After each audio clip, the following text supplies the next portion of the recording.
Fire escape engineers inspect the summary video. We're here in East Orange. We have a fire escape system here that is two parts.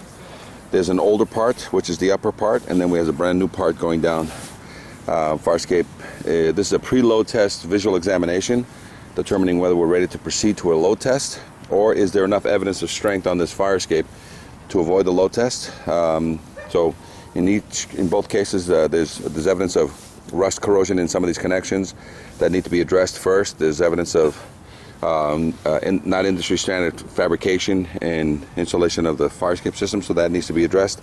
And then once that's done, we can either issue a load test request for this fire escape, or we can, in lieu of a load test, if the work is significant and it satisfies the other evidence of strength, we will then issue a certification on this fire escape. So let's start up here. So again, got to verify all the connections into the building.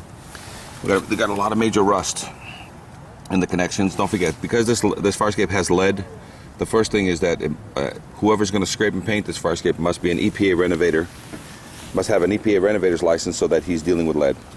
Number two, any activity on this fire escape is going to be bolted activity. So any welding company or ironwork company cannot come here and weld. They have to come in here and change bolts. So the majority of this fire escape is bolted. A majority of the work that needs to be done is going to be bolting, not welding. So no welding on anything that's presumed to have leads. So a lot of it is just changing a bolt to avoid the load test, or fixing a bolt because there's rust and corrosion. So the whole area needs to be cleaned. And then once the whole area is cleaned, then you put back a bolt. No welded connection. So any areas that have a huge accumulation of rust must be addressed immediately. Change those bolts. You change those bolts, you avoid the load test. Clean all this out, change the bolts, you avoid the load test. Change this out, you avoid the load test. If you leave a pre-existing bolt, like this one, it's a good bolt, you can leave it, but now we have to load test it. You change it, there is no load test. So these treads, same thing going down. Okay, let's see how it's tied back into the building. We're going to have to verify this during the load test process or the certification process. We're going to have to go inside and put a small probe to verify that it's just tied back into the interior of the building. But again, we got rust in here, so we got to clean all these out. All these treads, see all the rust. So once you clean out the rust and you put these treads back with new bolts, because this is original hardware, square head bolts. Once you take each tread out, clean it, put it back. Make sure you prime the rusty areas, put it back, put in new bolts, seal this with silicone so that the water doesn't do this anymore into the future. Okay, any place that has rust, you got to pull out the rust. As you can see, rust in the connections here. Clean all that out, rebolt it down, rebolt it sideways. See, look at that. The bolts are gone, the heads are gone. So all that needs to be done. Then you need to seal this because this is right up against your building. Make sure water's not getting in there. So this is, again, original part of the fire escape system. It's resting on the roof, like that one. A lot of times when it's resting on the roof, it's also causing an issue on the roof. So if you want to verify that those are in good condition and then re-tar them, go ahead. Otherwise, sometimes it's better to just cut that off, put a new clip on it, and put a pressure-treated piece of wood underneath it, so that usually that rust will eat through the asphalt and cause a roof leak.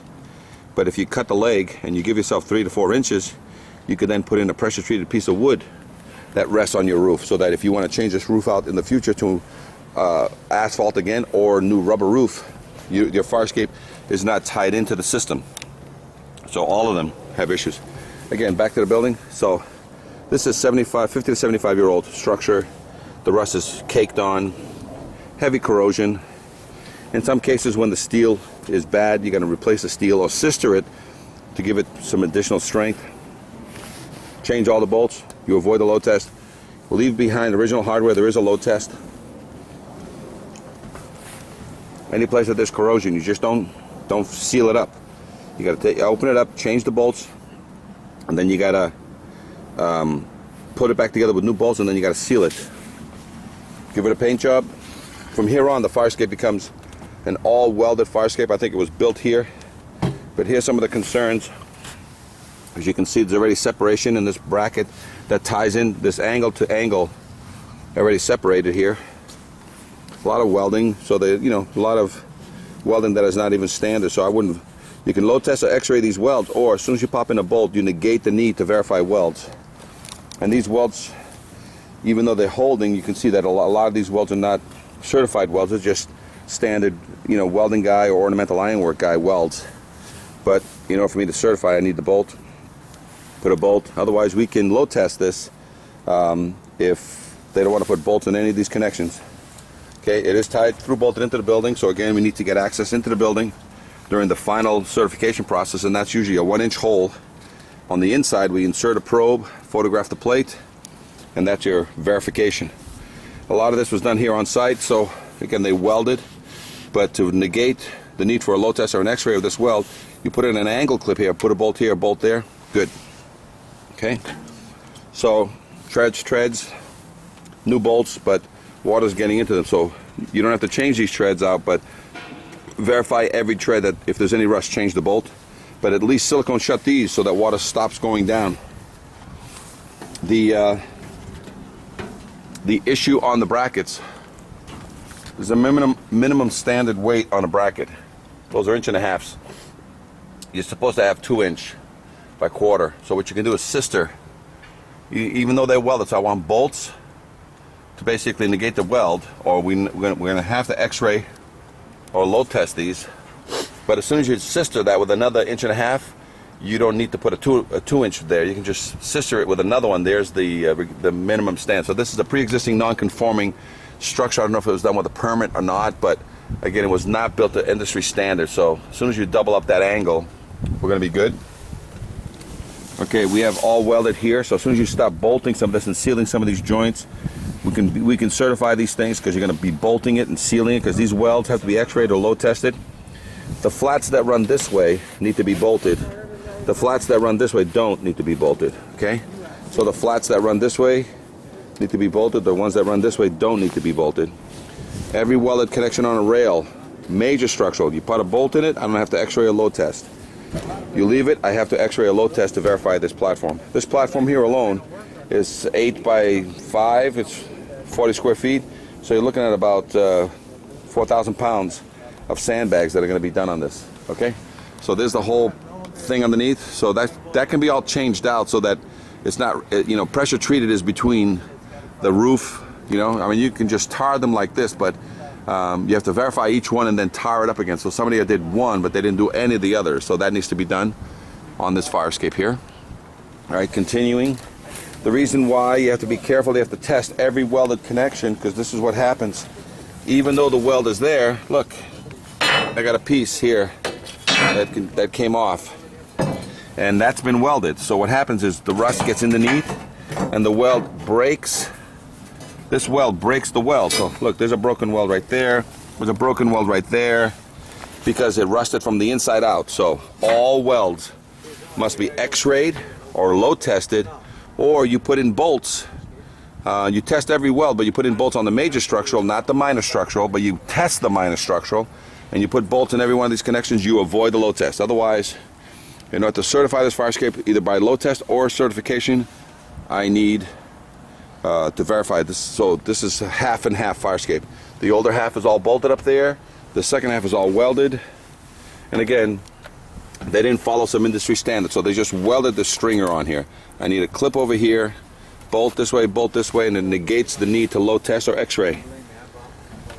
All right, so coming down, same thing, all these posts, I need a bolt. And that way we can avoid the load test. You can do portions of this fire escape and then load test only portions, because you've negated some others. So you can do a partial load test. I need this to be sitting on a proper slab or properly located onto the ground, and then we need to tar the feet so they don't rot out, because those leaves and dirt will eat the feet on this thing. All right, again, improper bracket supports. We have a 2x2. It should have been a 2x2. Instead, they used 1.5 inches. So you put another 1.5 inches on the back and you bolt it together. You sister them, and that's equal to and greater than a 2x2 angle by quarter. So sister an 1.5 inches here, sister an 1.5 inches here. Now, this area I don't like what happened here. The guy put in a post a single post, and that's just so that cars could come into the driveway, but I don't like it. So what we're going to need is a C-channel. Most likely it's going to be a 5-inch C-channel by quarter that starts there, bolts to that existing structure, comes underneath and all the way out to here. That's going to give you the cantilevering that you're looking for.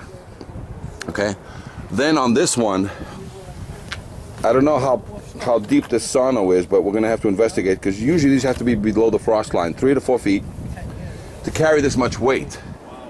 So we need to verify this, and this post is not sufficient. Usually it's a 4x4 angle that is standard for here.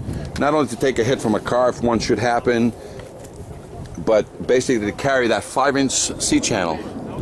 And then on this 2x2 angle, we're probably gonna have to sister a 2x2 angle up to that 5-inch C-channel, so that we got that strength here for the cantilevering. We're cantilevering it correctly.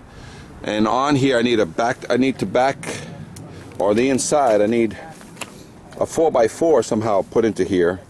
And as long as we have a good footing down there, it'll basically carry the weight. So it just needs to have this corner reinforced, and then she's going to be good to go. Doing all those things, you're going to avoid the load test.